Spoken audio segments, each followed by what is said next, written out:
옛날 옛적 프랑스의 아름다운 노르망디 지역에 위치한 작은 마을 루앙에는 뛰어난 정원사로 유명한 클로드라는 남자가 살고 있었습니다. 클로드는 정원 가꾸기를 예술로 승화시킨 인물로 그의 정원은 마을 사람들뿐만 아니라 먼 길을 달려오는 여행자들에게도 큰 감동을 주었습니다.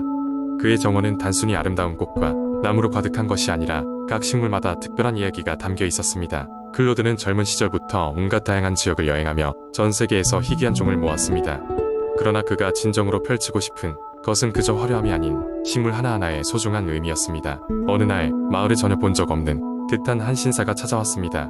그는 정장을 차려입고 클로드의 정원을 감상하며 깊은 감명을 받았습니다. 신사는 자신의 이름을 앙드레라고 소개하며 연못 근처의 아름다운 백합을 보며 클로드에게 물었습니다. 이 백합은 어떻게 이렇게 특별한 색을 가지고 있습니까? 클로드는 미소를 지으며 대답했습니다. 이 백합은 일본의 한 작은 섬에서 직접 가져온 것입니다. 그 섬의 주민들은 이 꽃을 별이 목소리라 부르며 신성하게 여깁니다. 전설에 따르면 이 백합이 피는 저녁이면 바람을 통해 하늘로부터 사랑하는 이의 속삭임을 들을 수 있다고 합니다. 앙드레는 깊은 인상을 받은 나머지 클로드에게 여러 다른 식물의 이야기도 물어보았습니다. 클로드는 성심성의껏 각 식물에 얽힌 이야기를 들려주었습니다. 여기 있는 이 올리브 나무는 고대 그리스의 철학자들이 토론을 벌였던 곳에서 가져온 씨앗으로 지혜와 평화를 상징합니다. 그리고 저기 있는 라벤더는 지중해 연안의 한 마을에서 자생한 것으로 영원한 사랑을 상징한답니다. 하루가 다 지나도록 앙드레는 클로드의 정원에서 서정을 놓치지 않았습니다. 결국 그는 자신이 프랑스에서 가장 유명한 정원 전시회를 여는 큐레이터라고 밝혔습니다. 이 정원 이야기를 듣고 난 후 앙드레는 이 전시회에 클로드의 작품을 초청하고 싶은 마음이 든 것이었습니다. 클로드는 처음에는 이 제안을 망설였으나 자신의 식물과 그 이야기를 더 많은 사람들과 나누기 위해 앙드레의 제안을 수락하게 되었습니다. 전시회 준비 기간 내내 클로드는 매일 자신의 정원과 부지런히 대화하며 식물의 최상의 상태를 유지했습니다. 드디어 전시회 날이 되었습니다. 클로드의 정원은 수많은 방문객들로 붐볐으며 각 식물의 숨은 이야기들은 사람들에게 큰 감동을 주었습니다. 사람들은 클로드가 들려주는 전설과 역사, 그리고 각 식물이 가져다주는 평화와 조화의 메시지에 매료되었습니다. 전시회가 끝날 무렵 클로드는 자신이 단순히 정원사만이 아닌 이야기를 전달하는 전달자로서 이 사명을 느끼게 되었습니다. 그날 이후 클로드는 계속하여 식물들의 숨겨진 이야기를 찾아 정원을 갖고 나갔고 그의 정원은 계속해서 사람들에게 꿈과 영감을 주었습니다. 이로써 루앙의 신비로운 정원은 클로드의 손길 아래에서 여전히 전설적인 장소로 남아있으며 방문객들에게 각자의 상상력을 자극하며 오래도록 기억될 것입니다. 두 번째 이야기, 옛날 옛적 프랑스의 깊은 숲속에는 신비로운 마법의 연못이 있었습니다. 이 연못은 특별한 마법의 힘을 가지고 있어서 그 물을 마신 사람은 마음속 소원을 이룰 수 있었습니다. 마을 사람들은 이 이야기를 듣고 호기심에 가득 찬 채 연못을 찾으려 했지만 어찌된 일인지 아무도 그곳을 찾지 못하곤 했습니다. 어느 날 롬이라는 이름의 어린 소년이 있었습니다. 그는 언제나 꿈을 꾸고 새로운 모험을 찾아다니길 좋아하던 아이였죠. 로미는 숲속의 연못 이야기를 듣고 그곳을 찾아가기로 결심했습니다. 준비물을 챙기고 숲으로 향한 그는 길을 잃지 않기 위해 나무의 표시를 남기며 조금씩 숲속 깊이 들어갔습니다. 숲은 생각보다 훨씬 깊고 어두웠습니다. 로미는 연못을 찾지 못하고 수없이 좌절했지만 겁을 먹음과 동시에 그만큼 모험심도 커졌습니다. 그러던 중 그는 이상한 빛이 나는 지역을 발견했습니다. 그것은 바로 마법의 연못에서 반사되는 빛이었습니다. 연못은 그 주변에 있는 모든 나무를 푸르게 물들이고 아름다운 꽃들이 만개해 있었습니다. 로미는 자신의 눈을 의심했지만 곧 마음의 소원을 빌었습니다. 그는 항상 자신의 마을을 가뭄으로부터 구해낼 방법을 꿈꿨었습니다. 그래서 그가 원하는 것은 마을에 비가 내리게 하는 것이었습니다. 연못 앞에 서서 간절히 소원을 빌자 놀랍게도 연못은 더욱 더 밝게 빛나기 시작했고 하늘에는 조용히 빗방울이 떨어지기 시작했습니다. 얼마 지나지 않아 비는 쏟아지고 마을은 생기가 돌았습니다. 로미는 마을로 돌아와 마법의 연못에 대해 이야기했지만 아무도 그의 말을 믿지 않았습니다. 그들은 이것이 그냥 우연한 비라고 생각했습니다.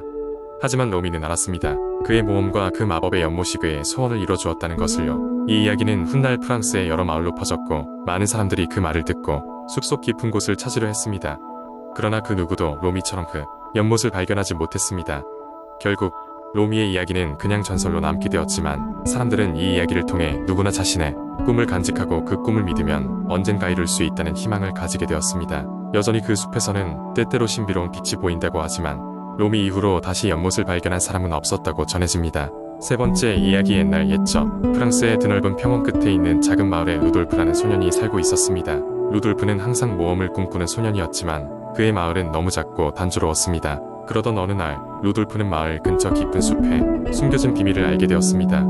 이 숲은 아무도 함부로 들어갈 수 없는 곳으로 알려져 있었으며 마법이 깃들어 있는 것으로 유명했습니다. 하지만 루돌프의 호기심은 늘 그를 이끌었고 그는 숲의 비밀을 알고 싶어졌습니다. 루돌프는 아침 일찍 일어나 장비를 챙겨서 집을 나섰습니다. 그의 목적지는 바로 그 마법의 숲이었습니다. 숲에 들어서자마자 그가 알던 세상에 경계가 허물어지는 듯한 느낌이 들었습니다. 나무는 거대하고 신비로운 빛으로 물들어 있었으며 알 수 없는 동물들의 소리가 그의 주변을 맴돌았습니다. 루돌프는 두려웠지만 포기하지 않고 계속해서 숲 깊숙이 걸어갔습니다.